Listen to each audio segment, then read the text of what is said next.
Hello, hello, hello. Welcome to the Health and Wellness Hub on Sienna Media. We're streaming on YouTube and Facebook. Okay, so I'm your usual host here on the Health and Wellness Hub. My name is Miss Dill. You are welcome and thanks for watching us. Please subscribe and share our programs. Please subscribe and share our programs so everybody can benefit from what we're doing here. I keep saying that this is the platform, one of the platforms, the very few platforms where you can come to and get professional medical advice from all the medical professionals that we've been, bringing on here. Very free advice. We know how much going to a medical professional to see for consultation costs, especially when you're abroad. Even back home in Africa, it's very expensive. It's not cheap when you don't even have insurance. How are you going to get it? But when you log on to our channel like ours, you get it for free. So please come listen, share the chance, share the link, and then also subscribe. You never know the lives that you'll be changing and the lives that you'll be saving out there. I personally have been learning a lot from all the medical personnel who have been coming on here to give us free advice. And I take them very seriously and I act upon them. Whatever I'm not doing correctly concerning my health and my wellness, I go, whenever we're done with the program, I make sure I take the steps that I'm supposed to take to get things done. So thank you for watching us. Thank you for joining us. Again, welcome. And my name is Miss Del. Today, we're going to be talking about a very, very another very important topic, medical advanced directives and medical technology and values. Do we know what medical or advanced directives are? We don't know. These are some of the things that we're supposed to be putting in place, concerning our medical situation. So in case of emergency, things are already in place and then things, go swiftly for us. And also, we're also going to be talking about my special guest here is going to be introducing us to a very unique profession. Have you ever heard of bioethics or somebody being an ethicist? It is a profession and it's not too popular out there. So let's listen to what her profession is. She's going to tell us what her profession is, what she does. It's a very unique position in our medical setting, and we could also introduce this to most of our children, our upcoming children who are interested in the in getting a medical career. So without much ado, let me introduce our special guest in the studio, Shika Calivo. Welcome to the Health and Wellness Hub on Sienna Media. Thank you for having me. I'm so excited. Wonderful introduction. And yes, you are correct. Most people don't know what a clinical ethicist is. So I will begin by sharing my journey and how I became a clinical ethicist. Also, just in case you have any students in your family who may be interested in the field. Awesome. And so I will start by explaining all of those letters behind my name. And just to check, are you able to see my screen? Yes, we can see it. Okay, wonderful. So we typically put all these letters behind our name to give our audience some insight into what our expertise is. And so if you are in the medical field, you might be familiar with these, but if not, The MBE stands for Masters in Bioethics, which is a master's degree. The BSN stands for Bachelor of Science in Nursing. I began my career as a NICU nurse, so that's the neonatal ICU. And then RN, I am still a registered nurse and I keep my license active. Although full time, I do clinical ethics. So the HECC stands for Healthcare Ethics Consultant Certified, which is just another exam that you pass and then you add it to your name. And so, like I mentioned, I am a full time clinical ethicist at Children's Minnesota, the Children's Hospital in Minneapolis and St. Paul. For some additional background information, my family is from Añaco and my husband's family is from Georgia. So if you know where those places are, you know where I come from. So within clinical ethics, I'll explain what a clinical ethicist is, but I work fully in pediatrics. And so with children between the ages of birth and about 21, 22 years old, clinical ethics, which is the study of ethics, so what is right and wrong in the clinical and healthcare setting. And then I also do some work within nursing ethics, and I was recently able to revise the code of ethics for nurses. And so if any of you are nurses or you've been taken care of by a nurse, that is the code of ethics that we run by. Like I said, I began my journey in the neonatal ICU. So if you see the picture on the right, babies that are so small they can fit in your hands. I went straight from nursing school into the NICU, which I loved. You can see me much younger here with an afro and my nursing outfit. That was before the two kids. And then I went and did my master's of bioethics at Harvard Medical School. I did an additional fellowship, and then now I work full-time in ethics at Children's Minnesota. And then on the right, you can see I did some teaching at Harvard. So if anybody has students or if anybody has anyone interested in the healthcare field, I'll share my email address after, and I'm happy to provide some mentorship.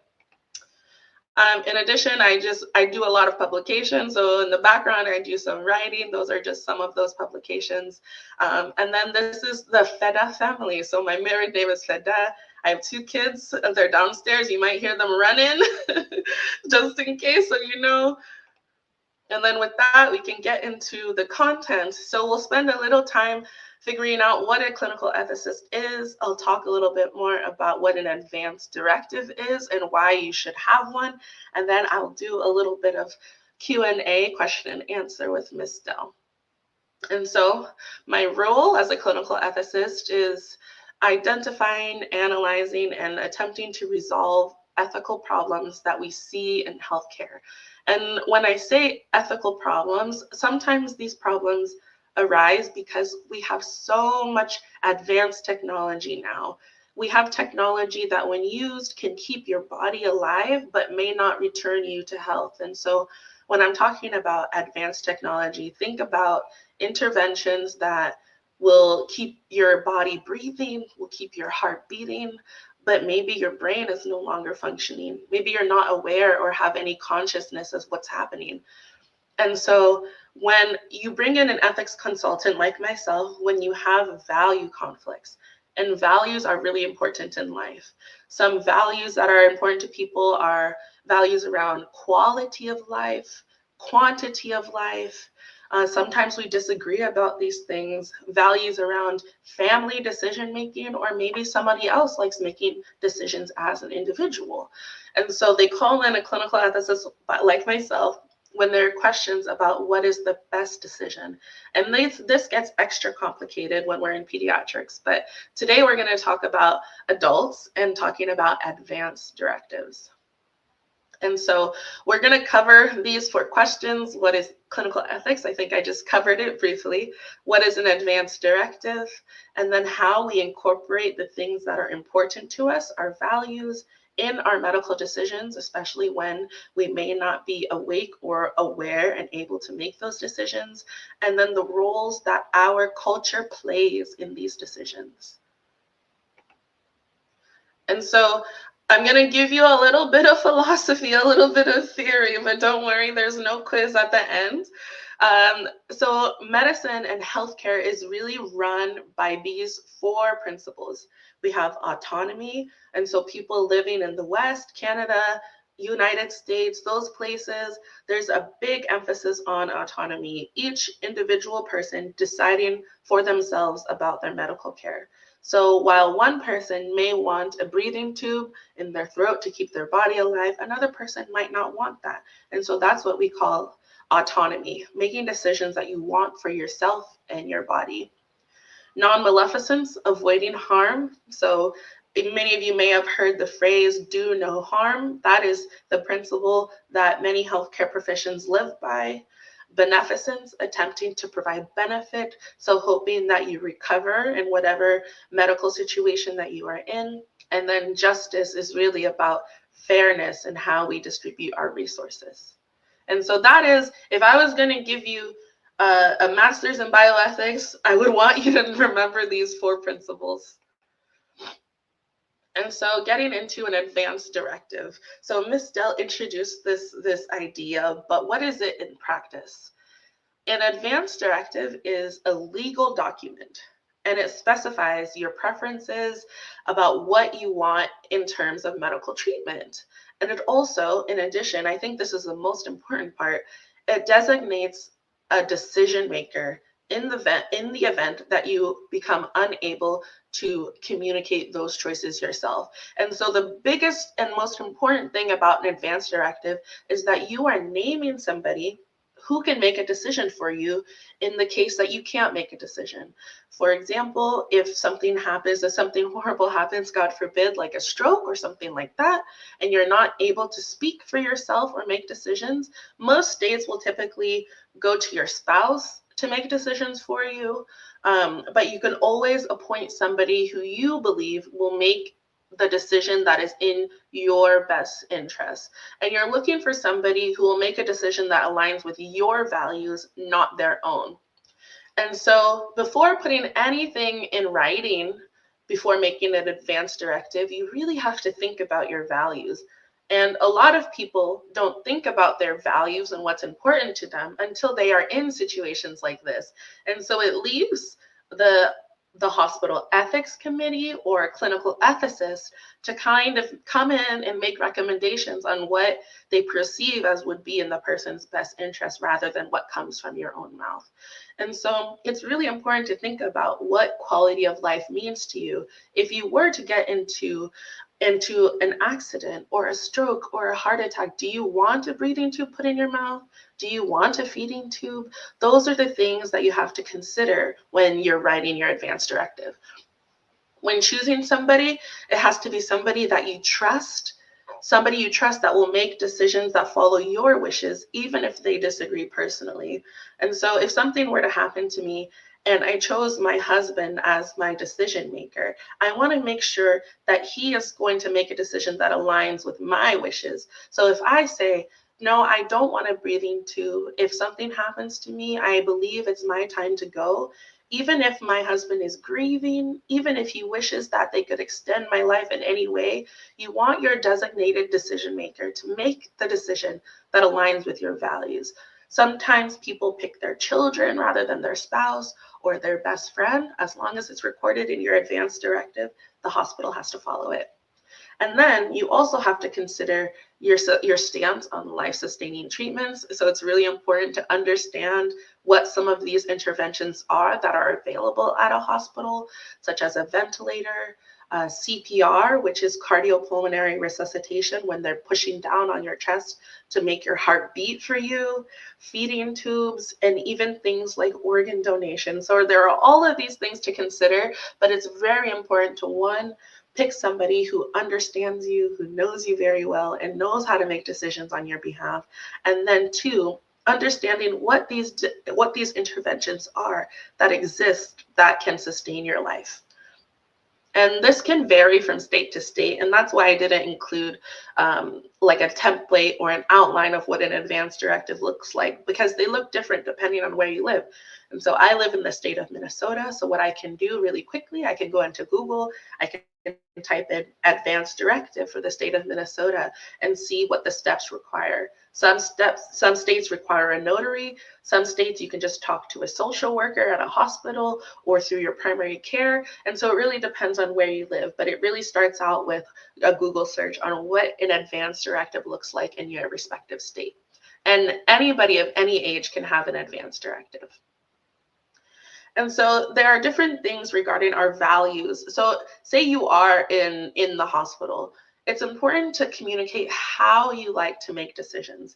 Like I said earlier, Western, so I'm talking Canada, United States, even in the UK, there's a very big emphasis on autonomy. So it's very individualistic. They like the person in their care to make their decisions wholly, and they're not used to community-based decision making. And so it's important to communicate with your team. And I'm talking about any situation, whether you're going to your primary care appointment and getting your yearly checkup, or if you are going into the hospital for regular treatments for anything from diabetes to renal disease or anything like that, blood pressure checks. It's important to make sure that it's documented in your chart how you like to make decisions. And that doesn't have to be a formal advanced directive, but it's something they can put in your notes saying this person likes to make decisions with their children present, with their spouse present, with their community, with their elders,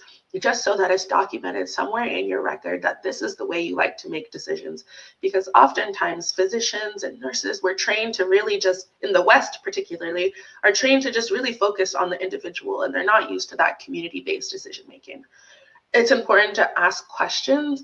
I think sometimes people get intimidated when they're in the medical environment and don't feel empowered to ask questions of their physicians, of their nurses. So if there's anything that you don't understand, it is their duty, it is their ethical obligation to answer your questions, to be there for you. And even if they're busy and they're not available, advocate for yourself and make sure that they find another time to follow up with you, whether it's them or another person on their team. It is their obligation to make sure all of your questions are answered and that you're understanding all the risks and the benefits and the burdens of any treatment that they're offering or recommending. Following up with that, ask questions about the risks and benefits, because it's you and your values that weigh those risks and benefits according to what is important to you. And when there's disagreement, or if we can't find a middle ground, that is when you ask, do you have a clinical ethicist? Do you have an ethics committee? Because a lot of people are not aware that these positions exist, and most large institutions, especially teaching hospitals, have a clinical ethicist on staff, and you're always able to ask for consultation with a clinical ethicist. And so that is my last talking point, so we can transition to Q&A now. Okay, all right. That was a lot of information. But very important. Very important, things that we need to get, put in place, especially putting a medical directive in place, because you never know.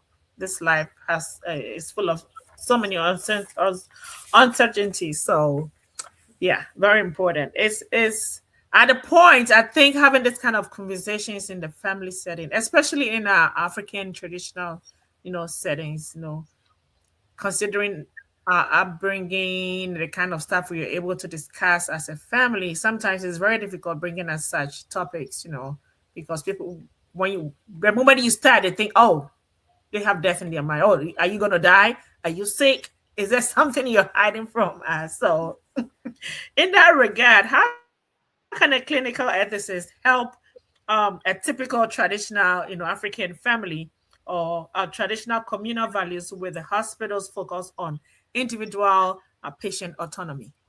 Yeah. So a clinical ethicist, the primary purpose is to really facilitate communication. And so asking to talk to a clinical ethicist is asking for somebody who has the privilege of time. Sometimes I sit down with families for 1, 2, even 3 hours to really talk about their values and what's important to them. And so if somebody shares that it's in their values that, oh, this is against our culture to even talk about this, sitting down and having that conversation, understanding those values and figuring out the best path forward is what a clinical ethicist is trained to do. And so if those conversations, or if a physician is pushing those conversations and your family member is nervous, or they're saying, no, this is against our culture, we can't talk about things like that, then that's when you call in a clinical ethicist to sit down and figure out what's the best path forward that respects the cultural beliefs as well. Okay. So would you advise that we put such things in place, or we wait till we get into, you know, a specific condition or medical situation before we start talking about, such things? I mean, I think I come with some bias because I work in clinical ethics, but I think it's if your family is open to having the conversation, I think it's so important to have it early on and bringing that up with the people in your family and having those hard conversations early on, knowing who in the family is going to be the first person that the medical team calls, and then making sure that you have all the things that are important to them laid out and written down, so that when or if that situation happens, that you're able to be at peace. Because I will tell you, especially when these things happen and you don't expect them to happen and nobody knows what's important to this family, things can get so chaotic, things can get tense. You're already grieving, and the last thing you want to do is think about, would they want ventilation? Would they want dialysis? Would they want a feeding tube? Because you're grieving. But if you have it all on paper ahead of time, you know what to expect when you're coming in. You know that, okay, yes, my parent wants a feeding tube, but they don't want ventilation. If it's a point in time where they need chronic ventilation or they need a tracheostomy, a tube in their neck, I know that they would not want to live their life like that. And that means we're reaching the end. And so I would always advocate for making sure those wishes are known ahead of time. But I will acknowledge it's a hard conversation to have, particularly in the cultural context. But I know in my family, because my discipline and my profession is ethics, I have people in healthcare in my family as well. We've had all of these conversations and they're hard, but now I know that if anything were to happen to my parents, I know exactly what they want. Mm-hmm. Wow. So it is imperative that those of us who have gotten the privilege to, like we're hearing about it now, or have knowledge about it, try to introduce it to our family. I mean, regardless of the fact that it's difficult, it's a difficult conversation, we still have to, it has to be done. So yeah. All Yeah. right. So what advice will in our African, especially those of Africans, I mean, those of us coming back from Ghana, Nigeria, wherever we're coming from as Africans, when things happen, there's always family tension. And then the parents, let's say, and the parents have given a medical directive that, to their children who are very young.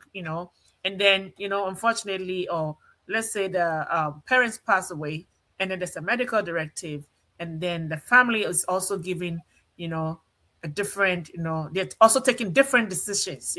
What advice would you give to the younger generation who are, um you know who go through these, not know what they're always torn in between. Yeah, Medical exactly. directives are there, and then the family, the extended family, is also pushing for something else. What advice would you give them? Yeah, it's a hard balance because you always want to respect your elders. That's like number one. But if you have that paper, if you have that advance directive, like you have something to show this is what my loved one wanted, this is what our loved one wanted. And so it gives you, rather than having to fight or say, oh, they said this at some time at this dinner or whatever, it gives you a little more grounding or a little more foundation to share, like, this is what they wanted and why, and like a deep understanding, because you always want to respect your elders, but then also you say, like, I want to respect my parents' wishes, and that's my job, right? And so it's tricky. Yeah, Like, you're talking about something that's very, very challenging, and yeah, so you always want to be respectful to that older generation or the extended family who might disagree, but also recognizing that sometimes that's how grief shows up. But when you have an advance directive, like if I have Uncle so and so somewhere who said, "Oh no, my brother wouldn't want that," speaking about my dad, then I could say, "Oh, we had this long conversation and he explained why this is the decision that he made."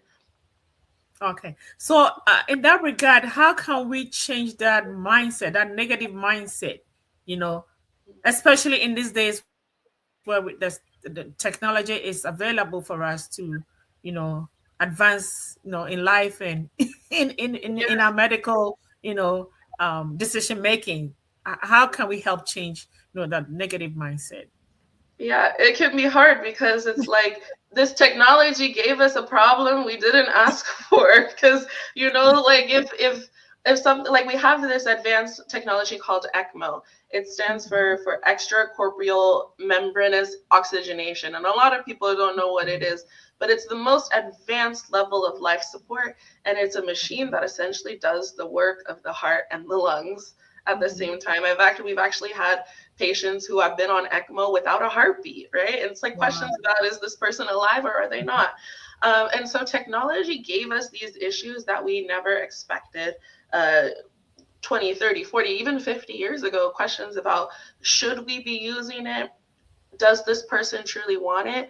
And so when we're shifting our mindset, it's really important to give that context.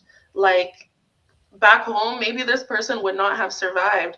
But here, because of this technology, they may survive, but they might not have a quality of life that they are looking for. They may be have a breathing tube. They can go home, but they could have a breathing tube down their throat. They could have a feeding tube. They may not be able to communicate or move. And so, whereas back home, that person might have died sooner, here Mhm. we have another set of issues where that person has their heart beating, but they're not living a quality of life that they want.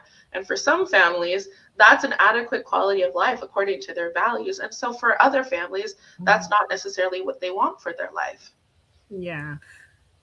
So, in the case where technology does not align with the person's spiritual or religious values, like, how can we go about it? Yeah. It's an advanced directive is the answer, knowing exactly what you Because would there are want in people your who are just life. old school, you know? Yeah, the people who are just old school. Well, Yeah. if there is a way to save your life and we don't Mhm. have an advance directive and we don't have, say you're not married and you haven't Mhm. named a decision maker, then the medical professionals are going to put in that breathing tube. They're going to put in that feeding tube. If they don't know, they have to err on the side of caution and put all of those things in. So it's very important to make it known or have your decision maker know if you don't want those things. And so it could be tricky because you also don't know Mhm. what could happen to you one day. You don't Yeah. know. Mhm. Yeah. Yeah. Okay. So how can an advance directive protect a patient's wish, especially when it's being ignored by, the very people that they trust, or trusted them with, Mhm. those directives. Yeah. An advance directive is a legal document, and so the Mhm. medical team has to abide by it. Okay. And so that's how it protects your wishes.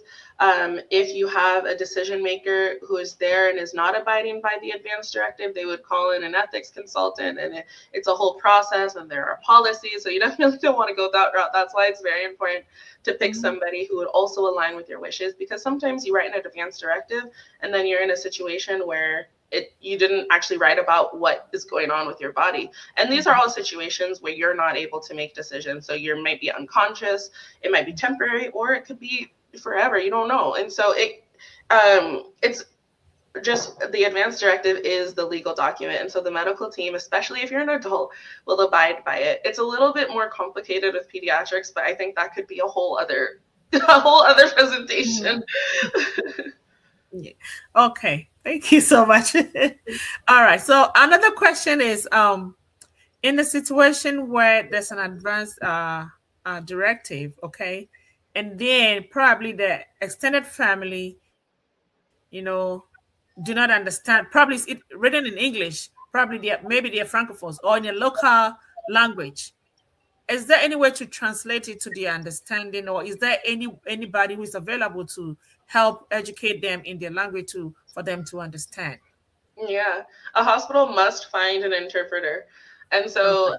so even if you think your language is so rare nobody will speak it, they still have to find a professional interpreter. And there are so many challenges with that, but we've always found a way. The issue that comes up sometimes is like if somebody belongs to a very small community, say you're in a rural area and not very many people speak your language, sometimes families are concerned that, oh, the interpreter that you found, and typically these people have to be like certified medical interpreters, knowing that they know how to translate the complex medical things. Mhm. And maybe they find somebody that a friend knows, and they're worried that this will spread in the community. Number one, there are rules and laws, and interpreters not allowed to share anybody's medical information no matter Mhm. what, and they could actually go to Yeah. jail for doing that. And then two, if a family is still concerned, we'd have to find an interpreter that could be farther away.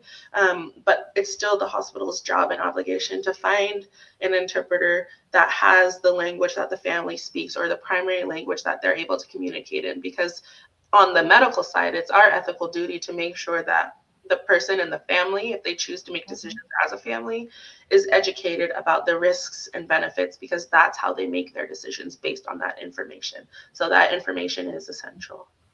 Wow, wow. I'm very thrilled about your profession. You know, you must be a people's person to be able to, deal with people all the time. Because like you're dealing with people, especially in a situation where they don't even understand, the entire process. So how do you think professionally you're helping changing lives? Oh, that's a wonderful question. Well, Wow. I'm very extroverted just from birth. Okay. My parents always told me I talk too much. And I'm like, you see, now I'm getting paid to talk. It is, yeah, exactly.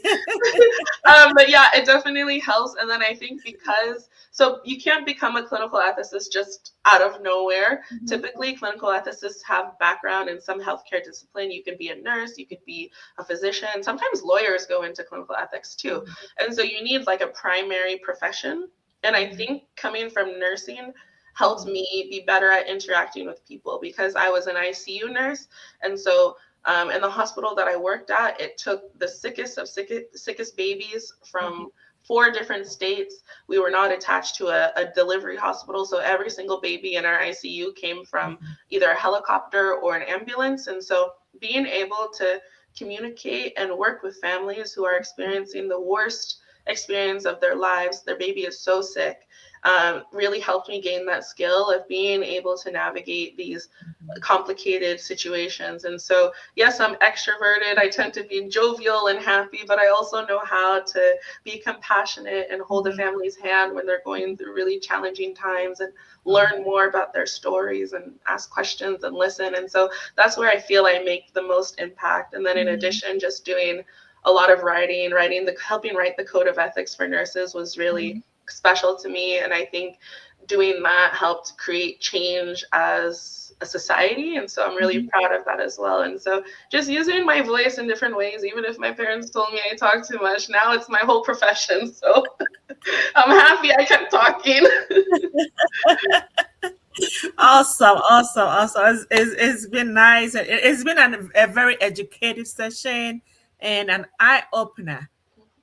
So how do you think we can better, support each other in our community so we can spread the word and make, create the awareness, that these are very little, they seem little and very distant, but very important because Yeah, nobody knows what will happen the next moment. How yeah, can we support each other in our community?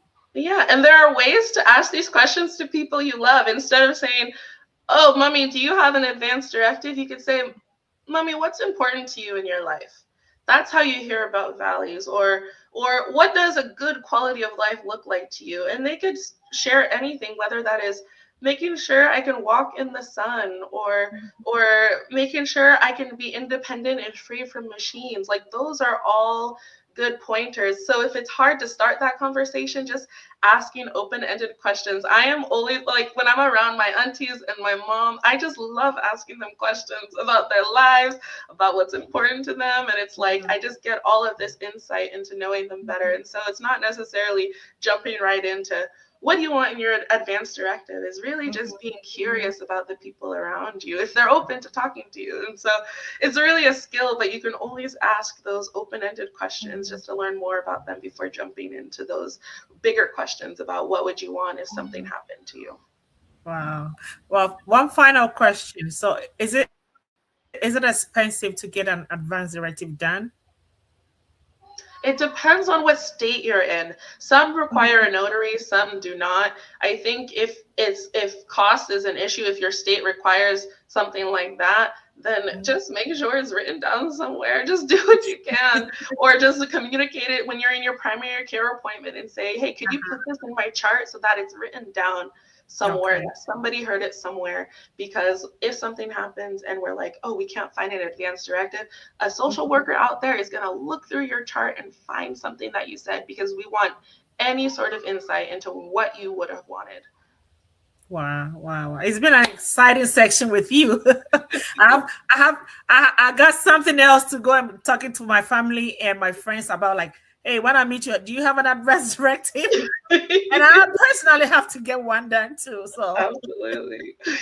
yeah. Oh, thank you so much for coming on here with us. So, I'm just gonna go ahead and I'll make the announcement, and we'll come back and you give us your final words. Okay. Perfect. Thank you. All right, then. Thank you, viewers, for being with us. At this point, I'm just going to share with you the other programs that we have here on this channel. This is Sienna Media TV. Um, we are on YouTube and Facebook, and the other programs that show on this channel. So I'm just going to go through them right from Friday and then let you know the other programs that are on here.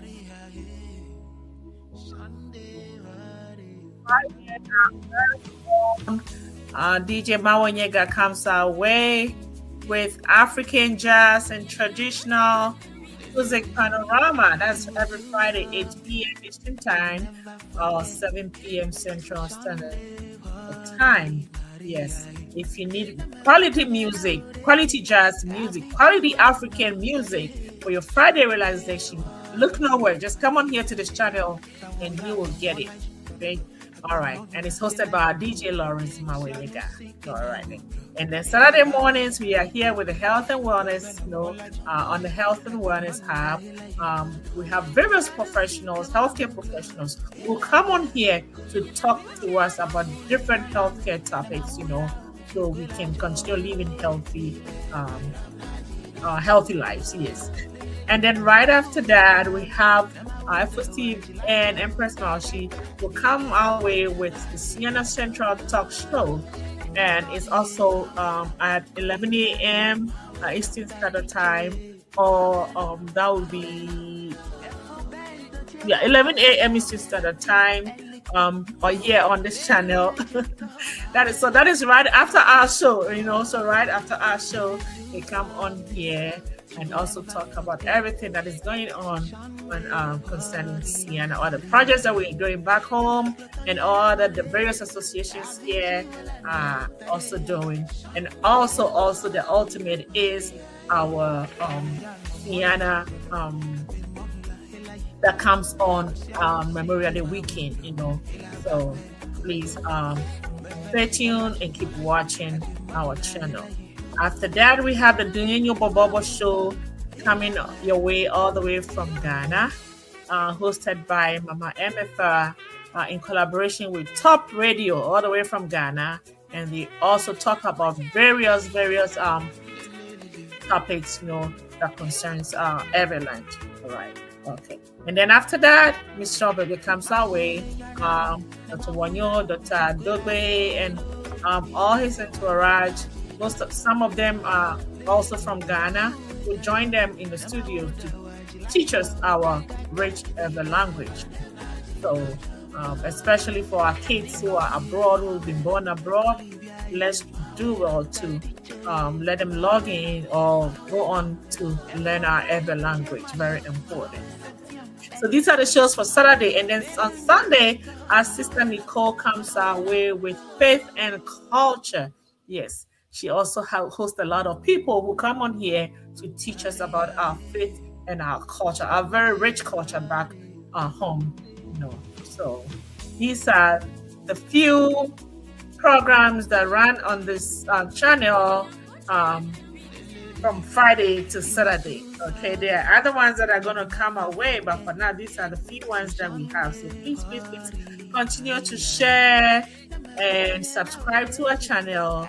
As I always say, you never know the lives that you're saving. Okay, and education is important, and you can place any amount of money on the knowledge that you gain. So please, please, let's continue to come on here and learn and then support each other. Okay. All right then. So back to Shika. She's gonna give us her final words. Over to you. All right. If anybody wants to reach out to learn more, ask questions, connect with me, I want to hear from your students. My email address is shikacalibur@gmail.com. No dashes, no dots. Thank you so Okay. much for having me. Akbar. Oh, Meswako, Meswako. It's been a pleasure having you here and talking to us about your profession. And then most importantly, making sure we also have an advanced directive, on file for us, in case of anything, whatever our wishes are will be honored by our loved ones. Thank you so much, Shika. I know another time you come back again to talk to us more about this advanced directive because it is very important. We just need to continue talking, about it, and our people will get it. It will take time. I know. It will take time. So thank you so much. I know you're very busy with the kids, family work, but you made time to be with us today. Thank you so much. I really appreciate it, and we wish you all the best in your endeavors. All right. Thank Thank you, you. viewers. Thank you so much for watching us.